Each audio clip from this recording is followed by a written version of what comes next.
Hey, here we go. It's a Friday night.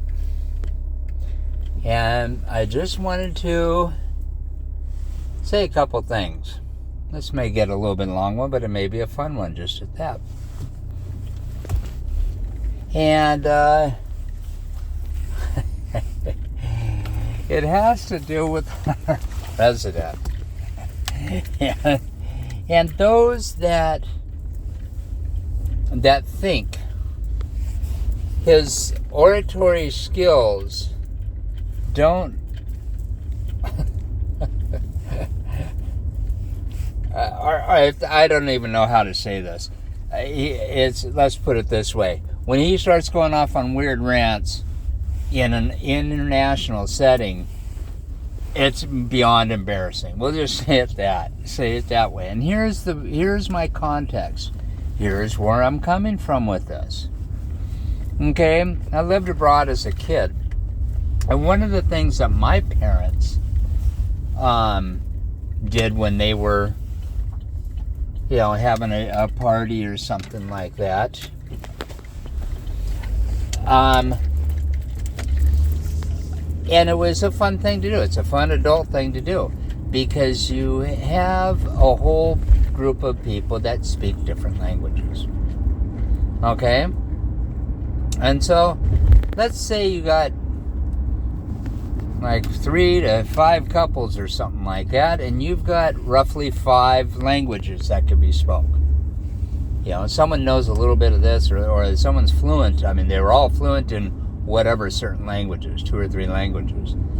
And so they would do these little things, like the 2 people would go out of the room and they had a line, 1 sentence, but you got to have the sentence that had color, maybe a verb of an action or something like that to it. It's got to have a little bit of meat to the whole thing. So let's say you send one out and it goes from English to, say, Spanish, and you say the brown lion is lying in the hot sun in the tall grass. Okay? And they used to do this. They would start it off with this, and then the next person would that person would leave. The person who now has the sentence would wait. The next person would go in there and they'd translate it to Dutch. And then it would go to Gaelic, or then it would go to whatever. They would go through about 5 different languages. Just something simple. We're not talking about a whole bunch of them. And then, when that last person got the line, I know they started this thing off by having that person come out and say what the sentence is. Okay? And that sentence, a lot of times, was messed up. But where the real fun's at is that if you turn around and do it and go backwards from there. That last person that has that sentence, you turn around and send the people back in to retell it back down to its original form or original language again. And the sentence would always get messed up.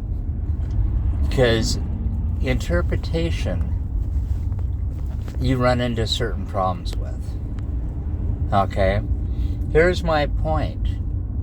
Imagine sitting in the panel on an international forum and trying to interpret when, and I'll say it, our president starts going off on a weird rant. I can only imagine how it sounds on the other end. And unless you have been in this situation where you've watched it unfold and you go, well, why wasn't it interpreted? Because some things aren't, some things don't interpret that way. Spanish has sentence form backwards, and it's in a his and her tense or whatever.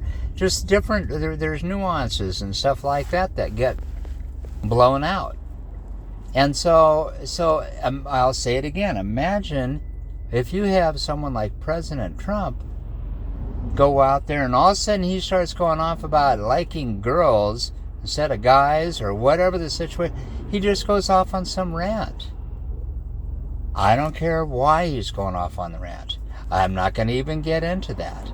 Imagine what it sounds like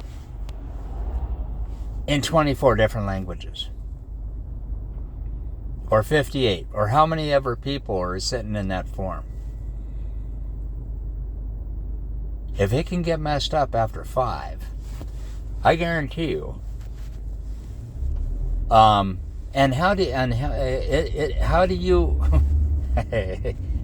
as an interpreter, how do you sit there and go from a very skilled oratory discipline of this is what's going on and this and that and this and that, and all of a sudden realize that he's going off on a rant, and how that comes across in international language? That's what I'm talking about. This is truly, truly embarrassing to be. I'm laughing about it because I have to. But how messed up it sounds on an international stage is something that many Americans probably do not understand. That many Americans probably haven't thought of. You know, we know how screwed up it sounds in our language. Imagine how it sounds in Swahili or in French or in, pick a language. When you're trying to interpret his ramblings. That's what I wanted to say. I got nothing but love for you. I just thought I'd share this. And have a great weekend.